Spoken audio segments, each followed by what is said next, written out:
So, like, at what point do you move over to LA for a while? We moved over to LA. It was a fluke, like I was saying. I had done a movie, my second feature film. I was a kid. We had shot it in Kentucky. And I want to say I was like maybe 11, 10, 11, something like that. So the movie was finished, and apparently when they cut it, when they edited it, there was stuff missing. So 2 years later, a year and a half later, they decided they want to reshoot stuff. Now, mind you, I didn't grow that much. I'm still fucking, a little guy. But, I had longer hair back then. My hair was a little shorter. Because, now I'm cutting my hair a little bit. My grandmother would cut my hair, shit like that. So they decided they want to do some pickup shots and fly me out to LA with me and my mom. And that's when I FBI shit. So we go out there. When we basically stayed in LA, I want to say I was eighth grade. Wow. So what's that, like 14, 13, 14? 76, put it that way. It was 1976 when we first went. So by 77, that's when we decided to just fuck it, let's stay. My father had got caught. He did all his shit. Then my sisters and brothers came out, and that's where we planted the lives. And now, from eighth grade on, I went to high school in Cali. I went to Burbank. I lived in Burbank. I went to John Burroughs High School, one of the greatest fucking experiences of my life. Man, my high school years were the fucking bomb. I don't regret anything. And I was doing Hill Street Blues at the time, too. So, I was working. So all my high school buddies, I was playing baseball in high school. I was one of the baddest motherfuckers there, too. But all my boys, and it was a predominantly Anglo school. There was like one black kid there and maybe like 3 or 4 Chicanos. And, I'd go to school, and every Thursday night for like, a few years, I was on TV every Thursday night. So I go to school Friday, and I was, yo, man, so what happens next? I'm like, I can't tell you that shit. But it was cool. But, they treated me like, okay, mind you, this is California, so they used to seeing actors in school and shit like that, especially the kids. But they treated me like nothing, like I was just, one of the boys. Panchito, don't lie. Don't lie. You So, telling me that you didn't get some premium pussy off of being on TV? oh, nigga, you didn't. That question was not asked. I didn't answer that question yet. That question was not asked, motherfucker. I won't say premium. I would say plenty. Plenty, Plenty, okay. plenty. But you know what? There goes that word again, humble. I'm quiet, dude. I was cool. I was like shy. But, sometimes, you get these girls that are really aggressive, and you're like, oh, shit, I got scared, fuck. But I have my share of girlfriends. Right. 2 at a time in the same school, and 2 at a time in other schools and shit. And then when I was playing baseball, we played against this one school. My girlfriends would come from my school, and we're like, what the fuck is going on here? But then, I had my actress girlfriends type shit, people that were in the street. I mean, it was funny because it was like, not too many Hispanic girls. And slim pickings, bro, but they were good pickings. They were good pickings. Yeah. But no, I had fun. So I was going to ask you, was that like kind of like a culture shock? Because here you are, you're Puerto Rican and Ecuadorian, right? You're from New York, Spanish Harlem in the Bronx, and then you come to California. It's a nothing but Mexicans. Right, nothing but Mexicans. It's Chicano culture. The slang is different. The Spanish is a little different. What was that like for you? It was nuts because when I did a movie called Walk Proud. One of those years. So that's when I first met Chi-Chi, Angel Salazar. It was one of his first movies. And it was Robbie Benson. And Robbie Benson and I went to school together in New York when I was a kid. I went to a school called Lincoln Square Academy. And it was basically predominantly for children of, that were in the movie industry, music industry, or kids, baseball players and all that shit.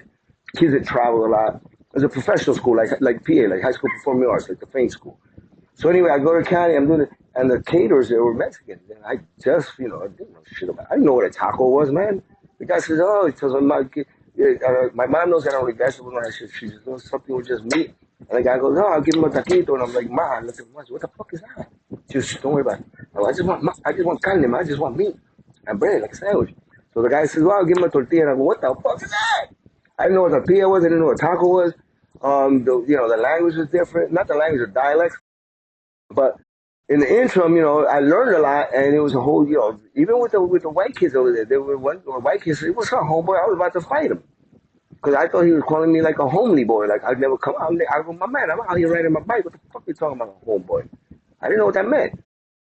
Fucking 12 years old, 13 years old, fucking fresh out of New York. The fuck do I know what a homeboy is back then? And I wouldn't even know. It wasn't even that. I was like maybe 11 or 12. And that's what they called each other over there in Cali, homie, homeboy.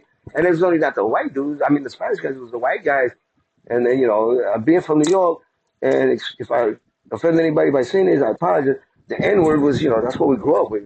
You could be Asian, you could be black, you could be fucking albino, you could be fucking whatever the fuck. Yo, my nigga, what's up, my nigga? And that wasn't a bad thing. That was like saying, yo, my brother. I didn't know that. I get to Cali, I called her, I told this Chicano, yo, what's up, nigga? He looked at me, he got pissed, he ready to fight. He goes, nah, I ain't a nigga. Yeah. And, that was a culture shock. You learn things. And I'm like, all right, okay, I get it now. And it was like a schooling as well, you know what I'm saying? It was like something that wasn't expected, especially from kids my age. In New York, where we grew up, that was common. You go out there and you see, like you said, different environments. It was a culture shock. The racial tension is more big in LA versus like in New York, where it's like, I feel like, oh hell yeah, when you grow up in New York, especially amongst blacks and browns, there's a lot more times it's viewed as we're kind of one and the same, right? And yeah, I had white kids in New York that were friends of mine that are actors. Scott Bale, crazy ass motherfucker now. The dude named Anthony Anton. They were and they was white as a fucking like a fucking piece of paper. They were like, "What's up, nigga?" And that was common. And it was like now the Eminem stuff, no knocking the end because he's a good dude. But all that shit now, it's like it's the hip hop game, the hood shit, the wannabe shit. Back then it was just like me. I call you all the time. What's up, nigga? I watch who I say it to now only because I don't want to offend anybody. But my brothers, my boys, you, Cuban, Pun, all them brothers, shoot, it was a thing. Some of the girl actresses, Jenny and Jennifer used to, what's up, my nigga? I'm talking about Jennifer Lopez. Back in the day, and I was going, so Mami Juna. Whoa, okay, we're going to get into that. We're going to get into that in a little bit, okay? You skipping ahead. But I was going to say, because I heard this interview, you were talking about like the boys from Hazard, right? They put you up on game and they kind of got you prepared for some of these roles that were more in the Chicano style. Mm-hmm. So can you talk about that? When we did American Me, the boys from Hazard were mad cool. I mean, at the end of the day, a gangster's a gangster, and I'm not nobody, and they're the first ones to be proud to say shit like that. We went out there. I was already living in LA. I was living in Orange County with my ex-fiancée, Melissa. And her family, she's Chicana, but she was like she didn't really speak too much Spanish, green eyes, beautiful, her family. But her cousins all were involved in gang activity in Santa Ana.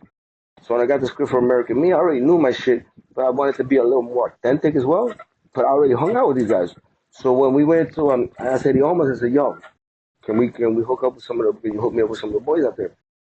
Don't worry about pounds. So I go to Hazard, and dude, let me tell you, fucking, a lot of people I don't know, they judge people. Yes, I get it. The gangsters, killers, some of them, but deep down inside, they're products of their environment, and that's all they know.